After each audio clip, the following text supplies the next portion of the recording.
گفتگوی ڕووداوەکان. گفتگوی ڕووداوەکان بەرنامەیەکی سیاسیە هەموو ڕۆژانێکی چوارشەممە کاتژمێر 11 پێش نیوەڕۆ پێشکەش دەکرێت. گفتگوی ڕووداوەکان هەفتانە ڕوودا و پێشهاتەکان گفتگو دەکات.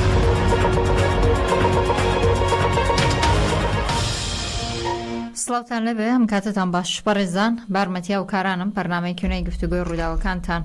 پێشکەشەکەین، لەگەڵمان بن.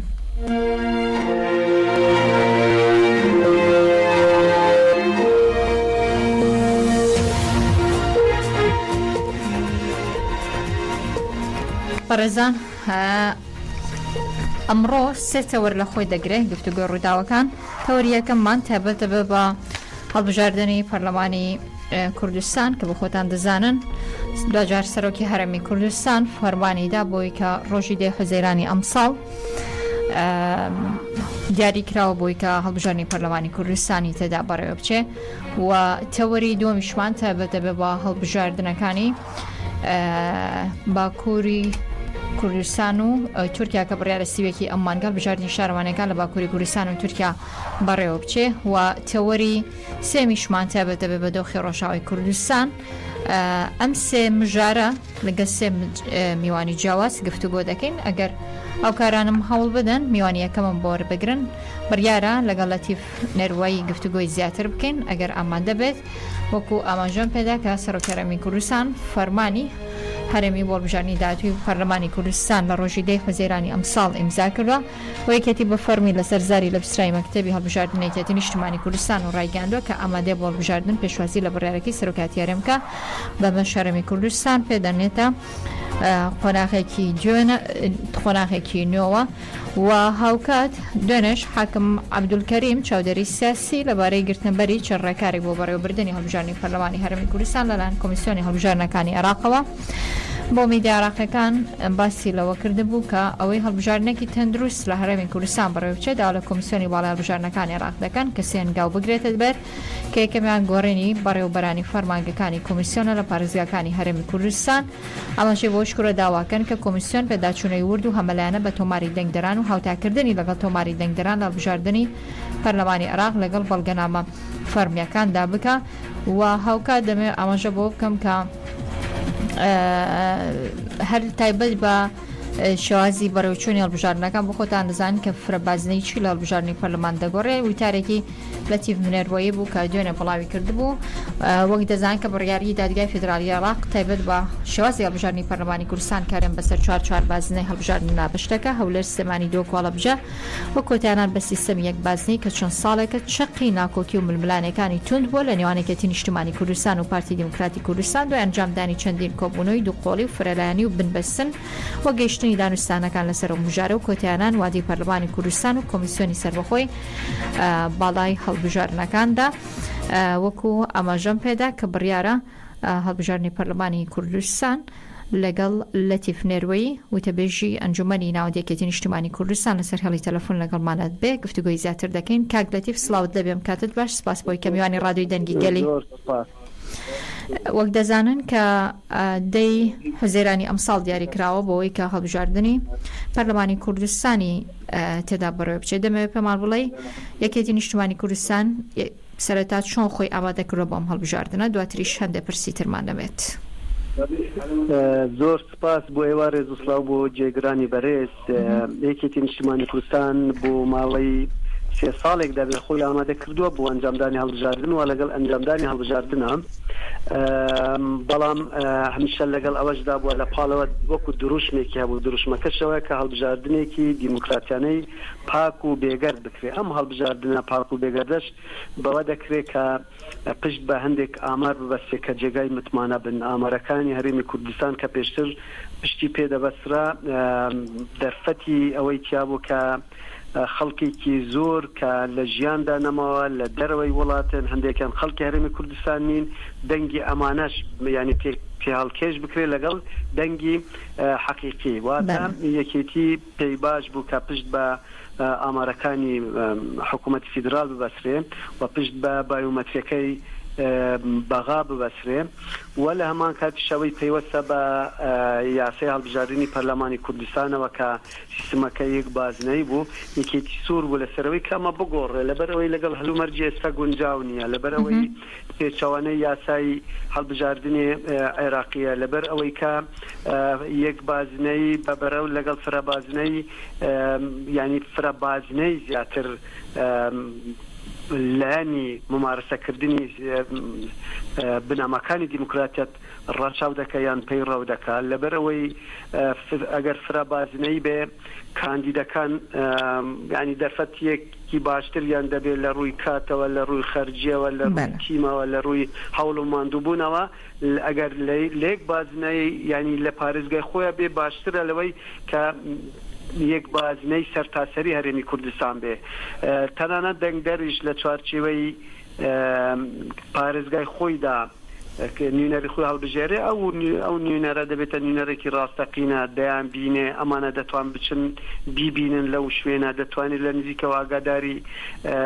هەموو ئەو ئەرکانە لەسەر شانی بێ بەڵام نوێنەرێک کە نوێنەراتی هەموو هەرێمی کوردستان بکات بە تەئکید ناتوانێت لە ئاست ئەو متمانەیە دەبێت کە لە سەرتاسەری هەرێمی کوردستان دەنگی پێدەدەن تەنانەت بۆ ناوخۆی حزبیش یعنی بوون من زۆر جارم قسەم کردووە بوو نمونە ئێمە وەکو یەکێتی لە بایدینان هەمیشە کورسەکانی ئێمە بۆ هەولێر یان بۆ سلێمانی هاتووە لەبەرەوەی دەنگی ئێمە لە سلێمانی و هەولێر زۆرترە لە دەنگی دووک کەوابێ کاندیدی سلێمانی و دووک دەنگیان زیاتر دەبێت بۆیە دایمە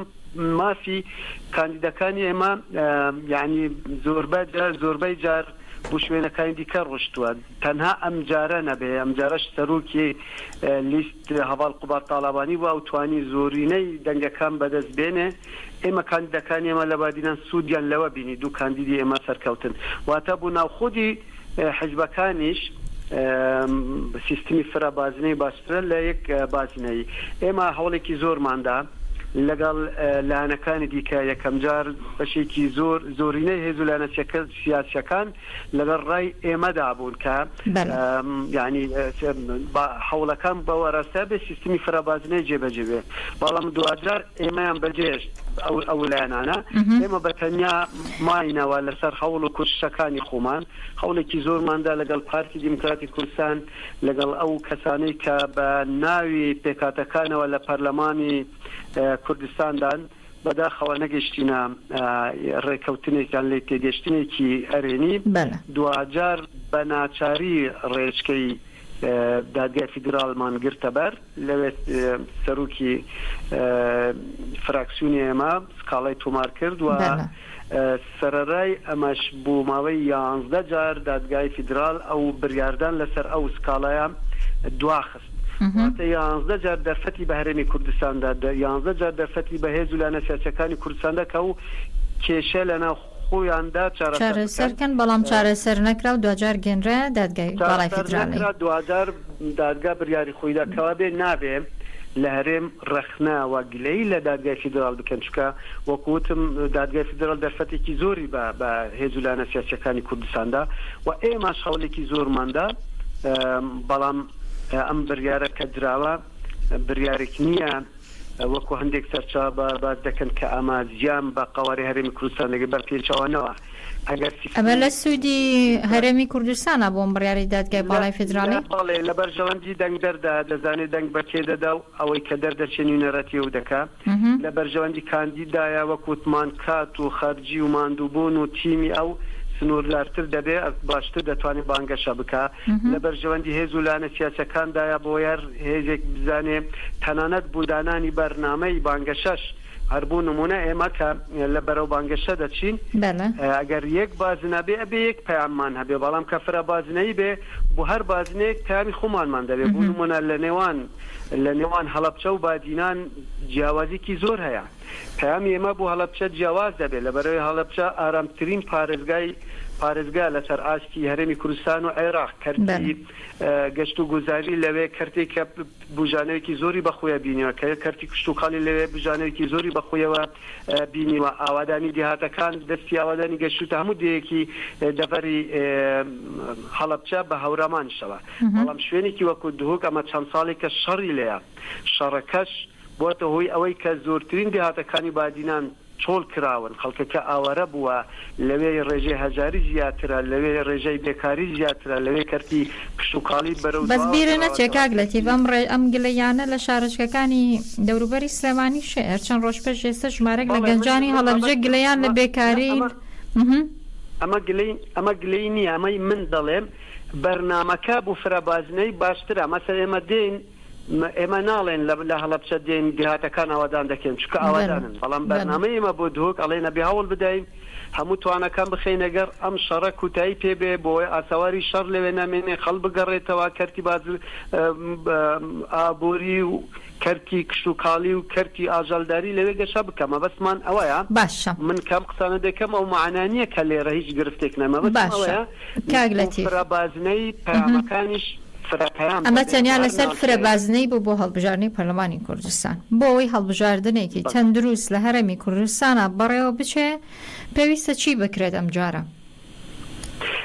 بۆ ئەوەی هەڵبژاردنێکی پاک و بێگەر و دیموکراتیانە بکرێت پێویستە هاوشێوەی ئەو هەڵبژاردنێک کە بۆ ئەنجومەنی پارێزگاکان کرا ئەوە تا ڕادەیەکی زۆر ئێمە لێی ڕازی بووین لەبەر ئەوەی پشت بە جارێک کۆمیسیۆنی باڵای سەر هەڵبژاردنەکانی عێراقی سەرپەرشتیە کرد کۆمیسیۆنێکی بێلایان بوو پشتیان بە ئامارەکانی بەغدا بەست بوو یعنی ئەو جیاوازیەی لە نێوان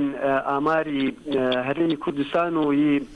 بەغدا نزیکەی 600,000 کەسێک فەرقە وەکو نفوس طبعا ینی ئەمە ڕێژەیەکی زۆر ئەمە باڵانسی ئەوە تێک دەدا ئەگەر بە پشت بە ئاماری هەرێمی کوردستان ببەسرێ پشت بە بایۆمەتریەوێ ببەسرێ و ئەمەی عێراق ئەم جارە تەکنیکێکی نوێی بەکارهێنا واویش بەکارهێنانی کامێرا بوون کامێرا لە هەموو وێزگەکان کامێرادان ڕابوون واتە ئەو کەسێک کە دەچێت دەنگ دەدا بە دەنگ و بە ڕەنگ تومار کراوە ئەمەش ڕێگریەکی زۆر دەکات لە تەزویر و لە هەمان کاتیشە ئەوەی کە لە ئەنجومەنی پارێزگەکانی عێراق ئەو شێوازە تەکنیکەی کە بەکارهێنا وەکوتم ڕێگری لە تەجویر دەکا و ئێمە دەمانێت هەمان ئەزمون هەمان مودێل لە هەرێمی کوردستان جێبەجێ بکرێت باشە تا چەند پێویست بەواکە لەم هەڵبژاردنەدا کە داوا لە کۆمیسیۆن بکەن پێداچوونەوەیەکی ورد و هەمەلانە بە تۆماری دەنگدەران و هاوتاکردین لەگەڵ تۆماری دەنگدەراندا بکرێت لە بژاردنی پەرلەمانی عێراق و لەگەڵ بەڵگەنامە فەرمیەکانیشدا یعنی هەروە بە سەدحی نەکرێ ئەمە من ینی دوو خاڵی تر هەبوو ویستم باشم ئەوەی ئەنجومەنی پارێزگاکان طبعا حکوومەتی فیدرال دەورێکی زۆری بوو بۆ بابەتی دابینکردنی خەرجی بوو بە ڕێچوونی پرۆسەکە کام جارش حکوومەتی عێراق و ئەرکە لەست و بگرێ یان کۆمیسیۆنی باڵا بە تاکید ئەمەش کێشەیەکی دیکە لە کۆڵ هەرێمی کوردستانیش دەکاتەوە و لە هەمان کاتیشە وەکو بابەتی چاودێران چەندین چاودێری ڕێکخراوی کۆمەڵگەکانی مەدەنی و ڕێکخراوە نیودەوڵەتیەکان بەشداریان کرد بە تاکید کات ئێمە دەمانێت بە هەمان شێوە لە هەرێمی کوردستانیش ئەوان چاودێری بکەن بۆ بابەتی ئەوەی ئامارەکان بابەتی ئامارەکان ئەمە ئەگەر پشت بەوەی بەغدا ببەستین کەواتە دەتوانین بڵێن ئاوارەی پارچەکانی دیکەی کوردستان ناتوان بەشداری هەڵبژاردن بکەن ئەوانەی کە لە ژیاندا نەماون و مردوون کەس ناتوانێت لە جیاتی ئەوان دەنگ بدان کێواتە هەندێک ناو هەیە ناوی دووبارەیە و ناوی دووبارە نابێ ئاوارەکانی ئەوەی کە لە ناوچەدا بڕێنراوەکان لە شەنگال و دەشتی نەینەوە تا دەگاتە شوێنەکانی تێر و ئاوارەی عەرەبیش ئاوارەی ڕۆژئاوا ناتوانن ئەمانە بەشداری لە دەنگداندا بکەن بەچ هۆکارێک بەڵێ بەچ هۆکارێک ناتوانن ئەوانە بەشدار ببن بەگرتنەبەری ڕێکاری کۆمیسیۆنی باڵای هەڵبژاردننی عێراقی چونکە ئەوان پشت بە ئاماری بەغدا دەبەستن نەکیانی کوردستان ئەم ڕێگریانە دەکرێن و بۆیە دەتوانین ینی دڵخۆش دەبین کە ئەگەر ینی ئەم جارە هەڵبژاردنەکە بەو پێوارانە بێ کە ڕێگری لە تەجویر بکرێ باشە ژمارەیەک لە پەرت و لایەنە کریستانیەکان وکلدانی سریانی ئاشووری و ئەرمەنیەکان لە ناویشیدا ئەوەندەی ئاگادار بم یەکگرتووی ئیسلامی کوردستانیش لە ناو لە ماوەی ڕابردوودا کۆنفرانسێکی ڕۆژنامەوانی کردبوو بۆەوەی کە بایکۆتی ئەم هەڵبژاردنە بکات. دەمەوێت هیچ پێم بڵێ هیچ کاریگەریەک ناکە لەسەر ئەم هەڵبژاردنە بایکۆتکردنی ئەم لایەنانە؟ بەڵێ خۆی بابەتی پێکهاتەکان هیچ لایەنێک بەقەی یەکێتی هەوڵی نەدا بۆ پشتگیریکردن لە پێکهاتەکان بەکردەی بۆ بەرگریکردن لە مافەڕەوەکانی لە دوای ڕاپەڕینەوە لە هەڵبژاردننی 92 ئەوە هەواڵ مامجەلال بوو دەست پێشخەری کرد بۆی کۆتا بوو پێکهاتەکان هەبێ و لە دوای ئەوە بابەتی پێکهاتەیەکی کەمینەتر هەبوو ئەویش ئەرمانەکان یەک دێ لە گوندی زاخۆ هەواڵ مامجەلال دەست پێشخەری کراوە نوێنەرێکیان هەبێ ئێستا و دێوام زەم 35 ماڵێک هەیە یعنی بۆ 35 ماڵ نوێنەرێکیان هەیە لە دوای پرۆسی ئازادی عێراق و نەمانی دەسەڵاتی باعث لە ناوچەدا بڕێنراوەکان لە کەرکووک هەواڵ مامجەلال بڕیاریدا پشکی پێکهاتەکان دابەش بکرێ لە سەدا 32 بۆ تورکمانەکان لە سەدا 32 بۆ پێکهاتی عەرەب لە سەدا 32 بۆ کورد لە سەدا 4 بۆ مەسیحیەکان ئەو کاتە یەکێتی و تەنانەت هەواڵ مامجەلالیش ڕوبەڕووی ڕەخنێکی زۆر بوونەتەوە وتیان پشکی کورد بە پێکهاتەکان دەدرێت چونکە پشکی ئەوەندە نییە پێکهاتەکان بەڵام ئەوە بریاری هەواڵ مامجەلال بوو لەم هەڵبژاردنەش لە دوا هەڵبژاردننی ئەنجومەنی پارێزگاکان ئێمە وەکو یەکێتی ئێمە 9 کورسیمان هێنا وەکو هێزی یەکەم بووین لەسەر ئاستی هەرێمی کوردستان لە ناوچەدا بڕێنراوەکان چوار لەو هەواڵانە لەو ئەندامانەی کە سەرکەوتنیان بەدەستهێناوە دیسان لە پێکهاتەی ئاینی و نەتەوەی خابێ ئێمە بەکردەی لە ناوخۆدی حیزبە کەشماندا ئەگامان لە پێکهاتە ئاینی و نەتەوەیەکان هەیە و پشکیان هەیە لە ناو حیزبەکەماندا بەڵام ئێمە ناتوین و کاری واش ناکەن بین حیزبێکی مەسیحی حیزبێکی تورکمانی حیزبێکی فەیلی حیزبێکی کاکەیی حیزبێکی هەر پێکهاتێکی دیکە دروست بکەن بۆی بەرگری لە سیاسەتی ئێمە بکەن ئێمە پشتگیری لە مافی پێکهاتەکان دەکەین ئەو داواکاریەی ئێمە داوامان کردووە کۆتاکان بمێنێ بەڵام دابەش بکرێن بە شێوازێکی دادپەروەرانە بۆی مەسیحیەکانی پارێزگای سلێمانی و تورکمانەکانی دەڤەری گەرمیان ئەمانیش پشکیان هەبێ ئەمە 32 ساڵە کە هەڵبژاردن دەکرێت لە وڵاتە تاکە مەسیحیەکی سلێمانی نەچۆتە پەرلەمان تاکە تورکمانێکی دەڤەری گەرمیان نەچۆتە پەرلەمان باشە 11 کوتا بۆ مەسیحی و بۆ تورکمان هەیە لە خلالی 32 ساڵە 11 کوتان هەبێ کوتایەک بەر پێکهاتەکانیان کەواتە ئەتوانین وا بڵێن ئەمە 32 ساڵە مافی بە ناوی کوتاوە مافی پێکهاتەکانی سنووری پارێزگای سلێمانی پێشێل دەکرێت ئەمە ئەرکی یەکێتیە چونکە لێرە هێزی یەکەمە ئەرکی یەکێتیە بەرگری لە مافی ئەم پێکهاتانە بکە کەوابێ کێشەی ئێمە لەسەر کوتان نییە بوو پێکهاتەکان کێشەی ئێمە ئەوە لەسەرەوە تۆ مافی پێکهاتەکان بە شێوازێکی دادپەروەرانە فەرەهەم بکەیت ینی زۆر جار هەندێک لایەن دەیانەوێت تۆمەت بخەنە پاڵێکێتی گوایەکێتی و کاری ئەوە بووە نەخێریەکێتی سۆر بووە لەسەرەوەی لەگەڵ نەتەوەگرتوەکان کۆبوونەوەی کردووە خۆمە بە ئەرشیف و بە بەڵگە هەیە لەگەڵ پارتی کۆبوونەوەی کردووە لەگەڵ هەردوو پێکهاتەکان ئەو پێکهاتانەی کە نوێنەریان هەیە لە پەرلەمان و نوێنەریان هەیە لە حکوومەت ئەو پێکهاتانەش کە ناڕازین لەم سیستمەی کێستاتی چونکە دوو بەشناوان بەشێکیان ئەڵێن ئێمە قوبوڵمان نییە هەتا سەر بەم شێوازە بێ ینی بەناوی کوتاوە کۆمەڵێک خەڵک مستەفید ببن و نەبنە نوێنەری ڕاستەقینەی پێکهاتەکان بۆیە یعنی یەکێتی لەگەڵ هەمووانە کۆبووتەوە و بە ئێستەشەوە سوورە لە بەرگریکردن لە مافی پێکهاتەکان ئەوەی بەرەی تورکمانی ئەوان ڕایانگەاندووە کە بەشداری لە هەڵبژاردندا دەکەن ئەم بابەتی کوتا جەنابتان لە وڵاتێکی ینی ئەوروپین دەزانن یعنی کوتا لە هەموو وڵاتێک زیاتر وەکو ڕێزێکە بۆ ئەو لایەنە کە بەشی کورسێک دەنگیان ینی لایەنێکی معنەویە لایەنێکیشی وەکو ڕێزێکە ئێوە لەگەڵ ئەو لایەنانە دانیشتن کۆبوونەتەوە کاگلەتی بۆ کۆکێتی نیشتمانی کوردستانی چونکە زۆر لێتان ئاجز ببوون ئەیانوت دادگای باڵای فیدرالی لە دوای یەکێتی نیشتمانی کوردستانەوە بڕیارەی دەرکردووە ئەوەی کە سکاڵای تومار کردو بوو یەکێک بوو لە پێکاتەی مەسیحیەکان بوو و ئەوەی تریشی یعنی هیچ دانیشتنێکتان نەکردوکەواتە بە وەڵامەکەتە ئەو ئێمە داوامان نەکردووە سکاڵەمان تومار نەکردوە کە سیستمی کوتە هەڵبەشێتەوە ئێمە داوامان کردووە بە عەدەلەت دابەش بکرێت بەڵام هەندێک لە پێکاتەی مەسیحی و تورکۆمانێکیش ئەمانە چون سکاڵیان تومار کردووە ئەگەر هەر بەم شێوازە بێ ئێمە نامانێ بەم شێوازە بێ یعنی سکاڵی ئێمە نەبووە ئەوەی کە هەڵبەشاندنەوەی سیستمی کوتە. باشە کاک لەتیف خەڵکێکی زۆر لە با بڵم لە پرۆسەی سیاسی لە کوردستانە عاجزە ئینتیمای نەماوە بە هیچ شتێک بەتابەتی لە باشووری کوردستانە باسی هەر شتێکی بۆ کێڵەی موچەنیە باسی هەر شتێکی بۆ کێڵێ کارەبانێکە ئەمە سەرەتاییترین مافی خۆیەتی وەکو هاوڵاتیەک لەو کوردستانە کە هەیبێ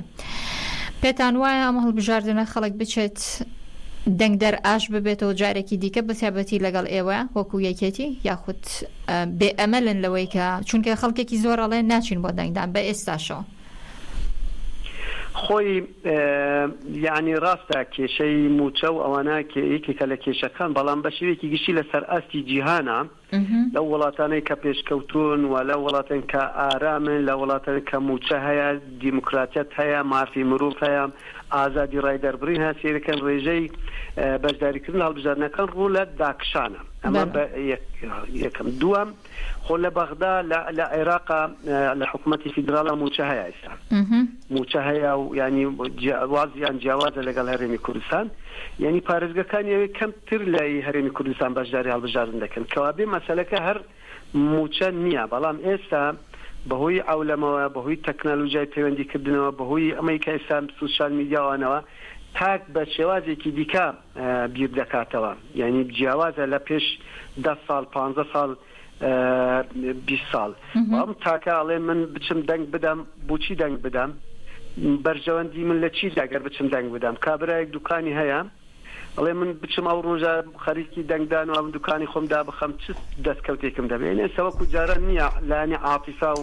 و مەسەلەی ئایدۆلۆژیاش بە وەکو جاران بە هەمان شێوە سیر ناکرێ لەبەر ئەوە بەڵام سەرەڕای ئەوە بە تەوەقعی من ئەمجارە ڕێژەی بەشداربووان زیاتر دەبێت لە هەڵبژاردننی پێشوو باشە من وا دەبین چونکە ئەوانەی کە کارتیان وەرگرتووە تازان کردووەتەوە پێم لە سەدا 74 دەنگدەر وەریان گرتووە ئەم ڕێژە بەبەرەو لەگەڵ کارتی بایۆمەتری لە سا 74 وەرگیراوەتەوە بە پێم جەناب قسەی جەنابەت بێ زۆر دقیق نیم لە ئەوە بەڵام سەروی سەدا هەفتایە بەڵێم باشە دەبێت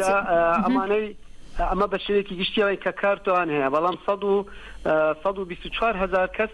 تازە کارتەکانیان تازە کردوتەوە لە دوا دەرفەتە لە دوا ماوەی کە دیاری کراوە 124,000 چۆن کارتی خۆیانیان تازە کردوتە بەڵام بە شێوەیەکی گشتیەوانی کە کارتیان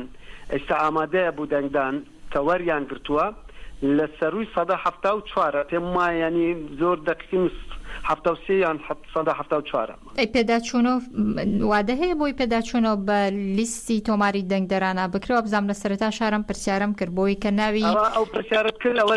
لەی بایۆمەتری عێراقی دەبێ بەڵێ ئەوان کۆمیسیۆن ئیشی کردووە کۆمیسیۆنی بەغدا خۆیان ڕایانگەاندووە هەندێکیشان کردووە تەبان بۆ هەڵبژاردن ئەوە هەیە سێ ئامادەکاریان ئامادەکاریێکی سیاسیە ئەوە هیچ لایەنێکی سیاسی تایستان بەڕسمی ینی قوارەیەک بێ کە پێشتر لە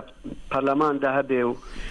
و دەنگیان زۆر بێ بەقەی کورسیەوەنە نەیوتوانمە بەشداری ناکەین باشە گلەی دەکەن ڕەخنادەگرن بەداخەوە پەیوەندەکەی داخرایەوە چونکە دوو پرسیارمە بۆ گەر ئەوکارانم بتوانن جاری تر وەری بگرنەوە سوپاسیانەکەم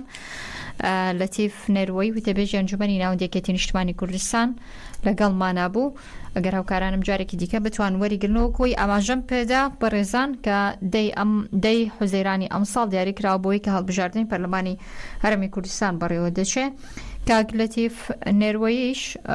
وتەبێژی ئەنجومەنی ناوەندێکێتی نیشتمانی کوردستانیش باسی لەوە کرد کە یەکێتی نیشتمانی کوردستان ئامادەکاری تەواوی کردووە بە بۆچوونی ئەو دەڵێ ڕێژەی دەنگدەران زۆر زیاتر دەبێت لە چاو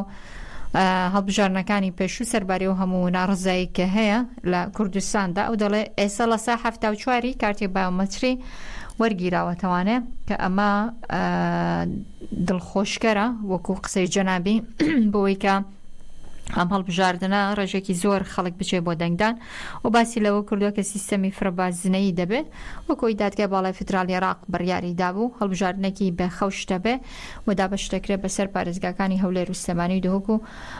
هەڵەبجەدا بۆ هەر 4 پارێزگاکەی هەرێمی کوردستاندا پێچە نەتوانە وەڵامی تەلەفۆنەکەمان بداتەوە بە هەر حاڵ دنیای سوپاسیەکەین بۆی کە لەتیف نەروێی دەبێژی ئەنجومەنێکی نیشتمانی کوردستان لە باشووری کوردستان و لەگەڵمان بوو دنیای سپاس بۆ.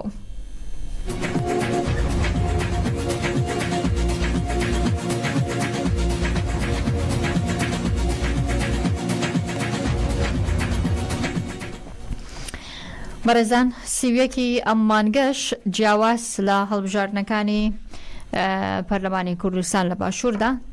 ڕوودەکەینە باکوور و تورکیا بڕیارە سیوێکی ئەم مانگە هەڵبژاردنی شارەوانیەکان لە باکووری کوردستان و تورکیا بەڕێوە بچێ بە نزیکەی باس لەوە دەکرێت 400 کەس خۆیان کاندید کردووە بۆ ئەم هەڵبژاردنە تەنها لە ناو دەم پارتیدام 400 کەسە کە کاندیدن هەوڵ دەین لەگەڵ ئاسیا گەزەر کاندیدی دەم پارتی لە مێردین لە کەربۆران گفتوگۆی زیاتر بکەین بۆەوەی کە بزانێکین هەم خۆی بناسیێنە هەم باسی شوازی هەڵبژاردنەکەمان بۆ بکە گەراوکارانم هەوڵەدەن بۆی لەگەڵی قسە بکەن تاوەکو پەیوەندەکەی بەردەستە بێ بۆ خۆتان دەزانن کە لە مێردینە سەر ڕکابەرێکی توندی هەڵبژاردنی شارەوانەکان لە نێوان ئاگ پارتی و دەم پارتیدا بەڕێوە دەچێ مێردین شارێکی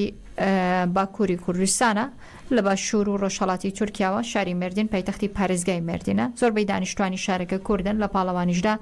عەرەب و ئاشوریش هەیە پشت بە کوشت و کاڵی ئاژەڵداری دەبەستن کەربۆرانیش لەو سەر بە مێردینە خات و ئاسیا کەزەر کاندیدی دەم پارتیش لەگەڵ لەم ناوچەیە کە خۆی کاندید کردو بۆی ببێ بە دەرچووی هەڵبژاردنی شارەوانەکان نی باکووری کوردستان و تورکیا پێچە پەیوەندەکەی ئامادە نەبێت وەڵامی تەلەفۆنەکەی ناداتەوانێ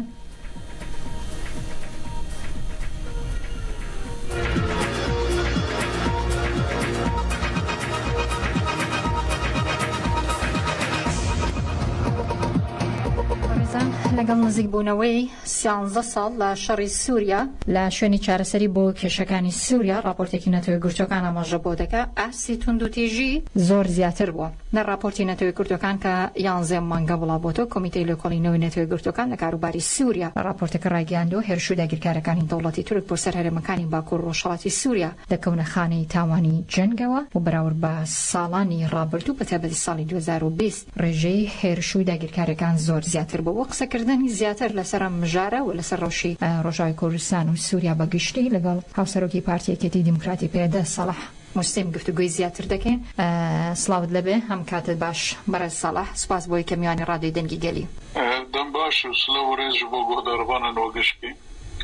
ساڵبەگەرە بیستەمینە یا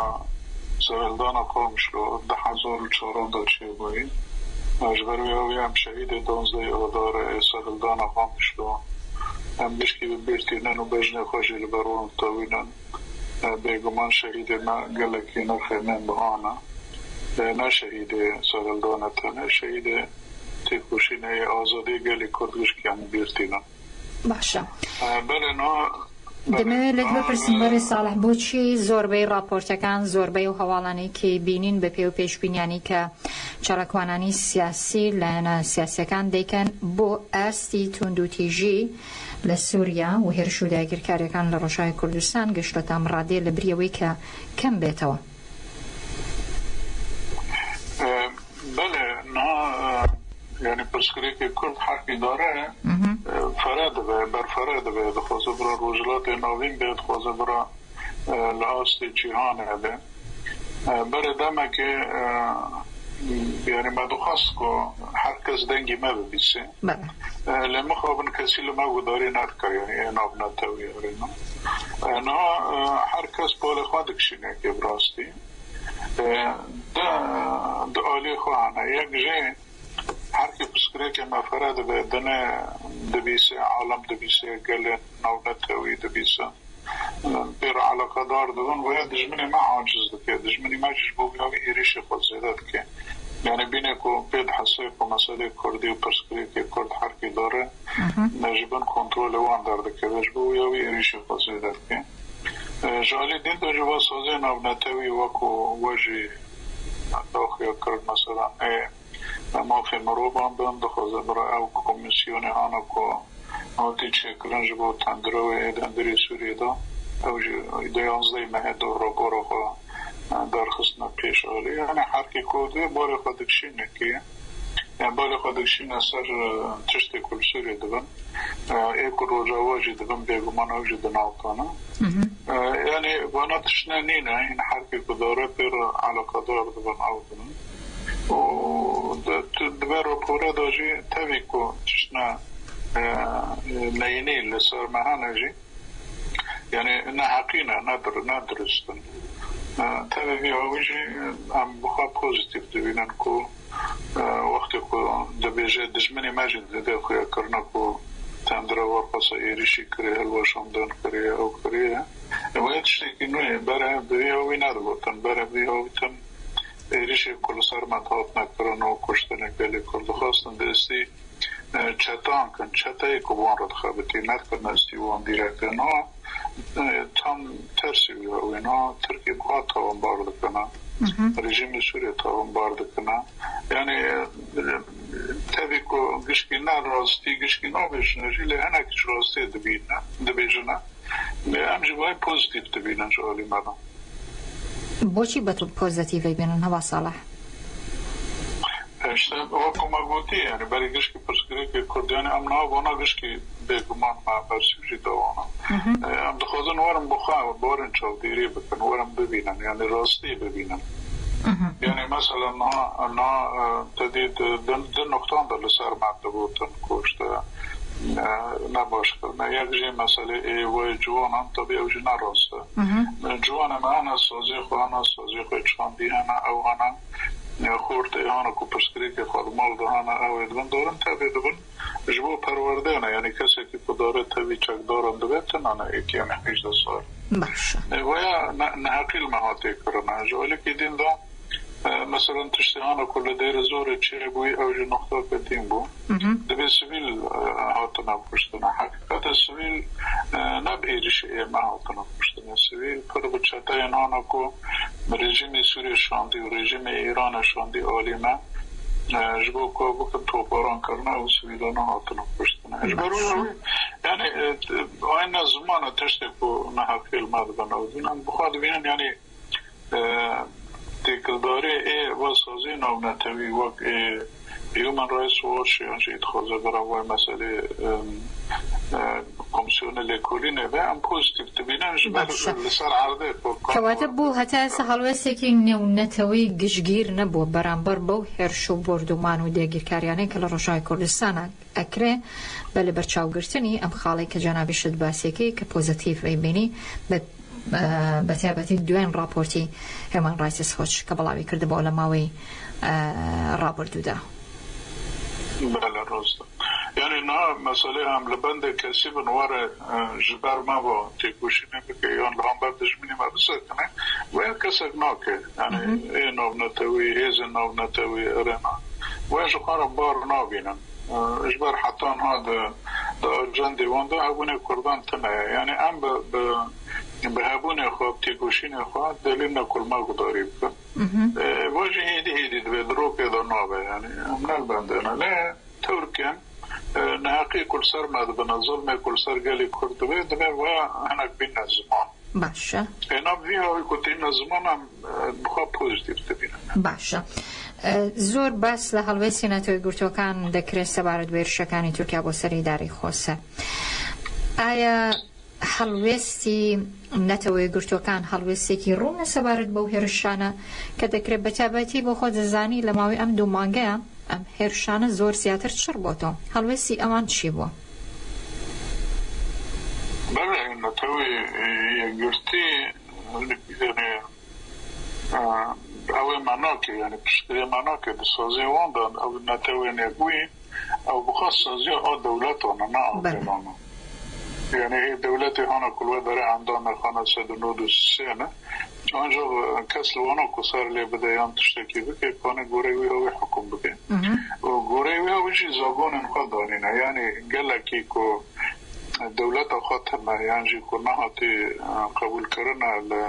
لجماعات النتوين يكويدا يعني دولة يكويدا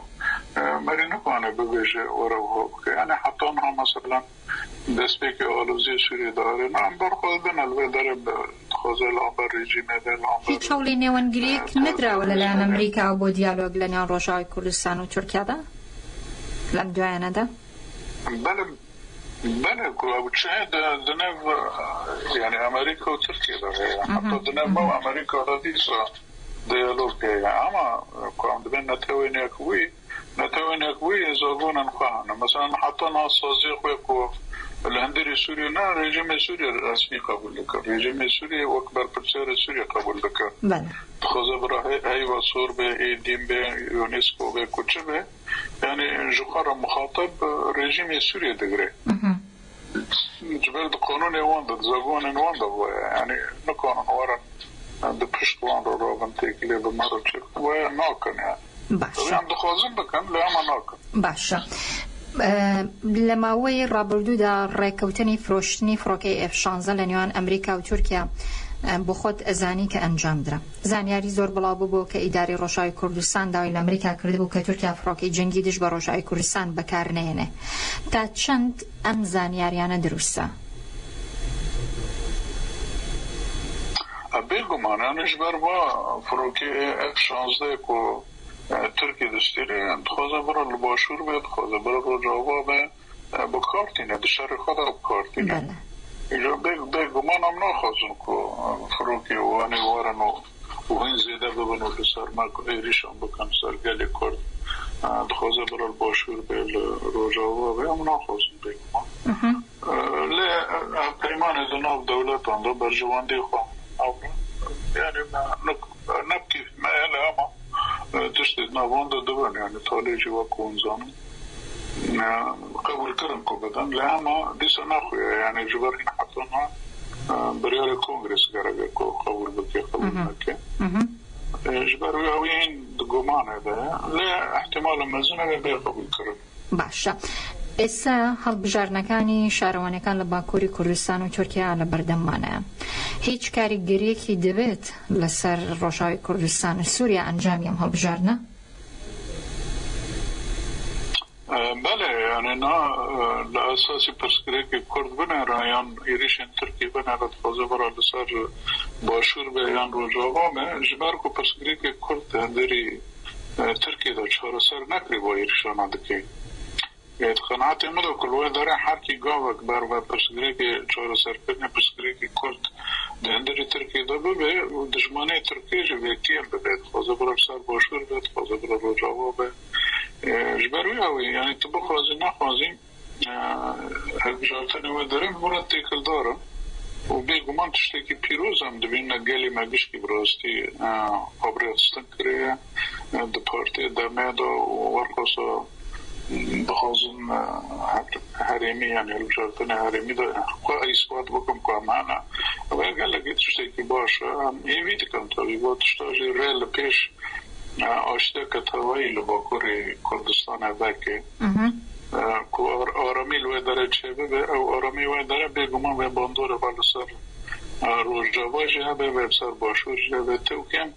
او تو جیتی ایهان دولت ترکا کوه هویتی ایریش دارند که بلکی چشکی کم ببه هم دوی باوری دانا باشە دوای گەڕانەوەی دیمەشق بۆ ناو کۆمکاری عەرەبی پێم خۆشەڵامیان پرسم بدەیتەوە چه گۆڕانکاریەک یاخود چه کاریگەریەکی لەسەر تورکیا هەم ڕۆژاوی کوردستاندا هەبووە بله نا يعني دامي بقولي ده ليش كان دشماني بسوريا رتكرم رجيم سوريا رتكرم بيت كيرت ناتيك الدارمن او لكم كومكار عرب انا كو عم دبيجن دشماني كردان وقت تركي ناك يعني رو دشمن استراتيجيك ايكو هبوني كردان خازج هولي راك دشماني كردان بكي دولتي تركيا تخمين ده كان يعني كو عرب راستي بخازن كانوا برسكريك چهار سر بكن امجد خازن چهار سر بكن يعني دشمنی ما بعرفون رتنا هم دخوزن تیکلی ما استراتژیک به اما ترکیه خوازه کردن تنبک يعني شد خوازه لباشور به شد خوازه روجاوا به خوازه تنبک اجبوی اوی استخمین دکم يعني باندور شامه کو تیکلی خوب عربان رو چرده و باشتر به کوبترکان رو چرده هم دوی باوری دون يعني هم و تیکلی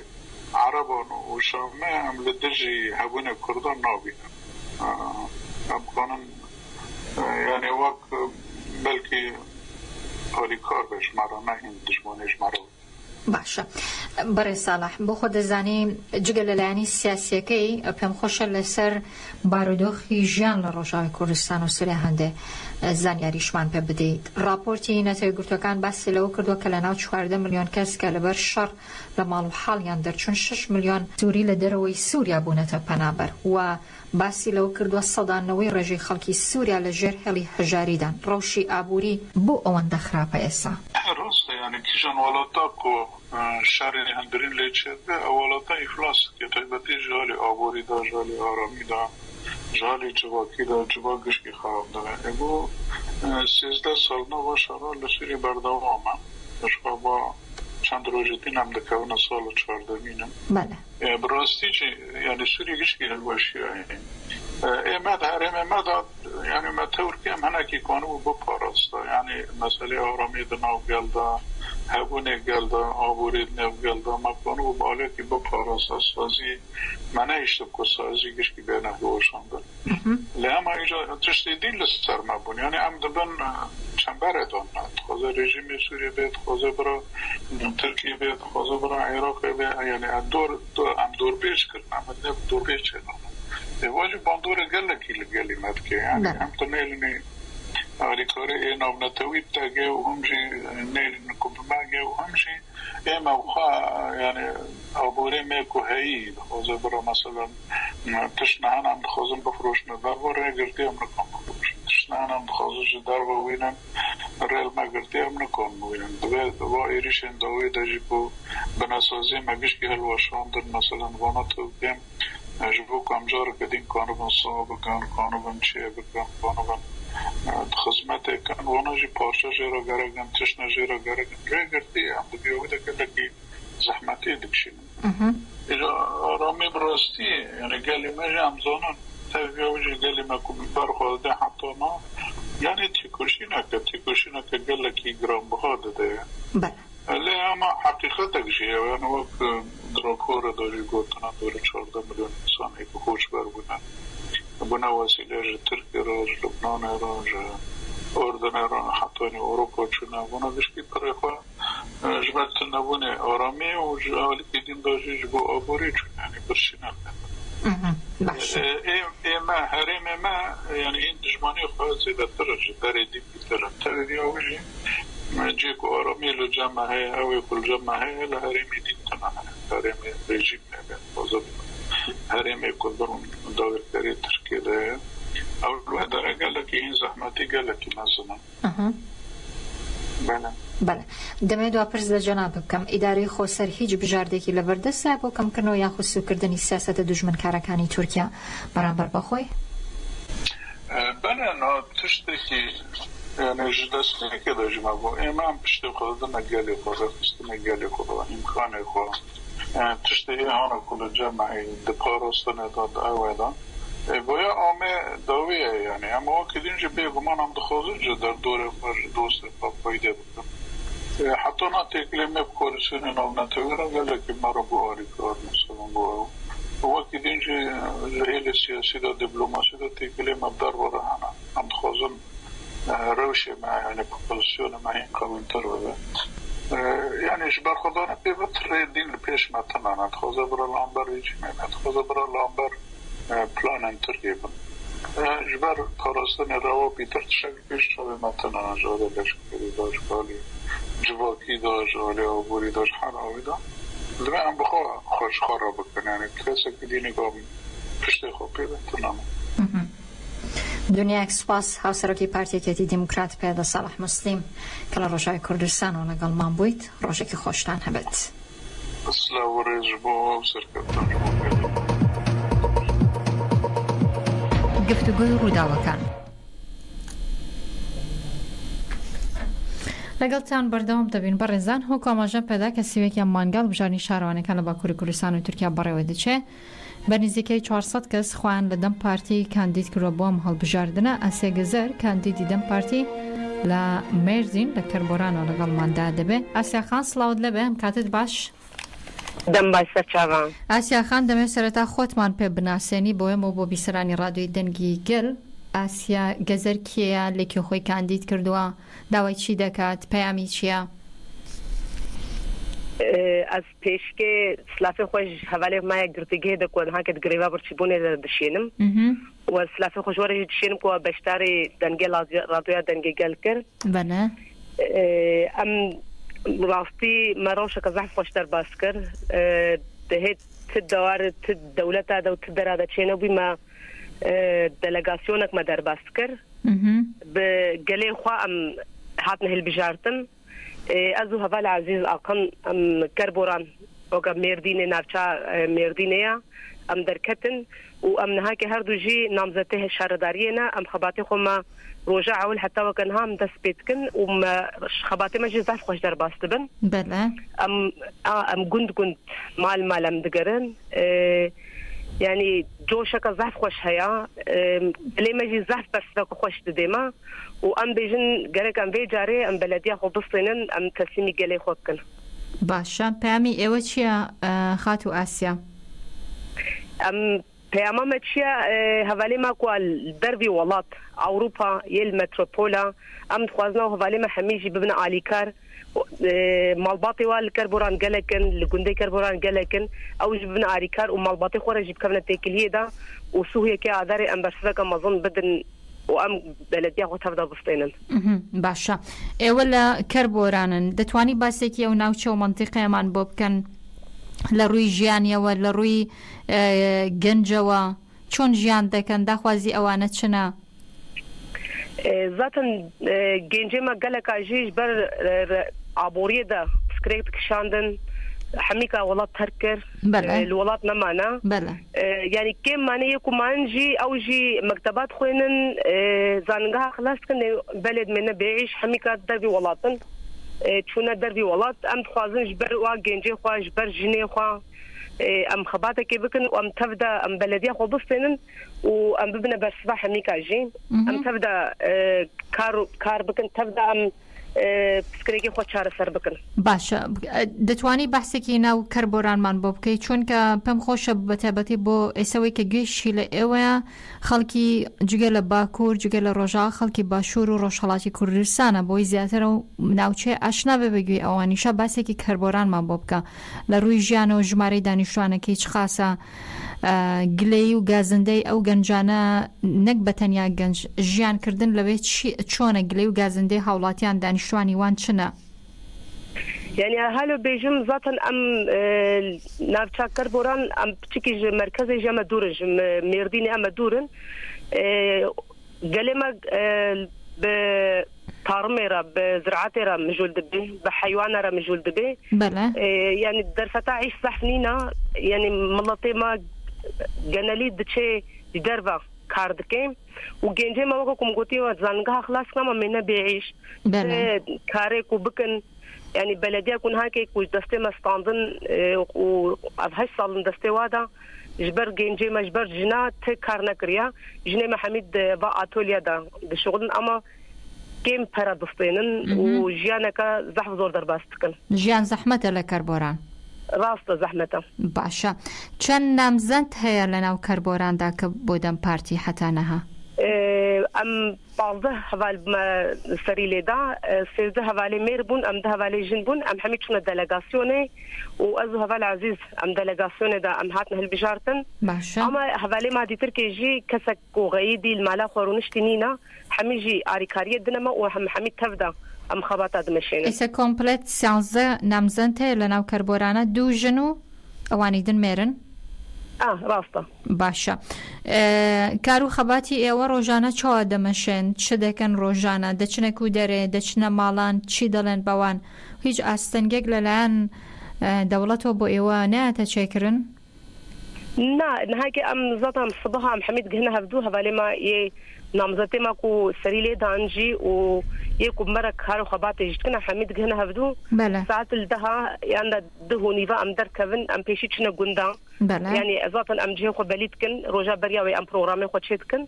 أم تشن جندا أم مالا دقرن يعني أم نابيجن مالا ما دورن يدا عنيزينا أم حميكة تفدد دقرن إبارة جي أم دشن مالباطي خوا جن التريم مالباطي خوا زيارتكن وكي تركي كارو خباتي مزاف خوش در باستبن بله أم دشن أم بيجن دريك و كاردكن أتوليا قهوة أم دشن حميكم إبارة أموا إيشا بردوامتكن وخباتا باشە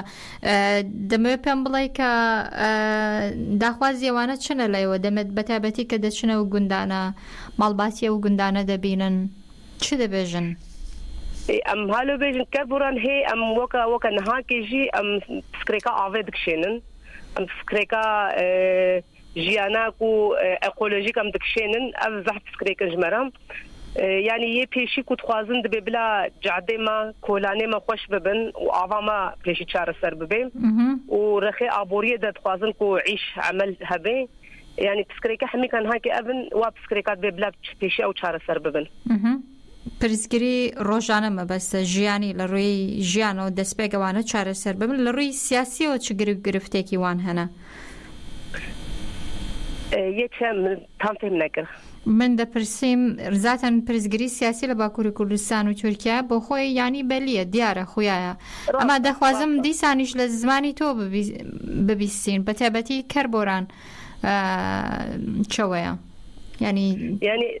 بريان هكذا ذاتن ام بيجن بلديه ما في صلاة قيومة دسترداني وبهر بين صلاة جي قسطاندي جي بحيلة ستاند ام بيجن صوت جدرباني تن صوت قلب كراني تن بوي شكل ما ستاندن ام هاكي جي نزي شصد راي جدرباني تنا ام خوازن يعني ما هر ما اتراس كريا رد كرنا القارشه مدام ام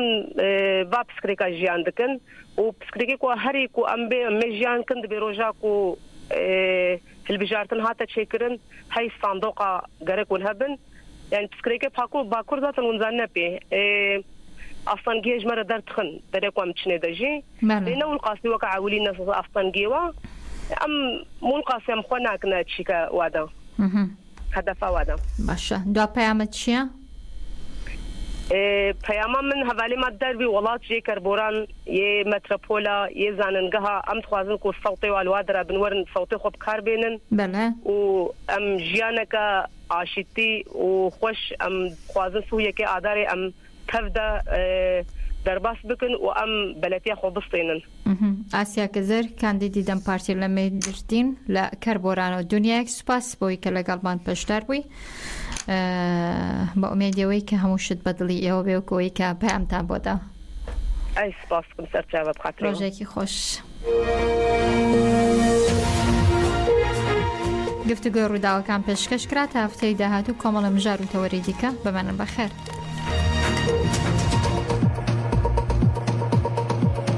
گفتگوی روداوەکان.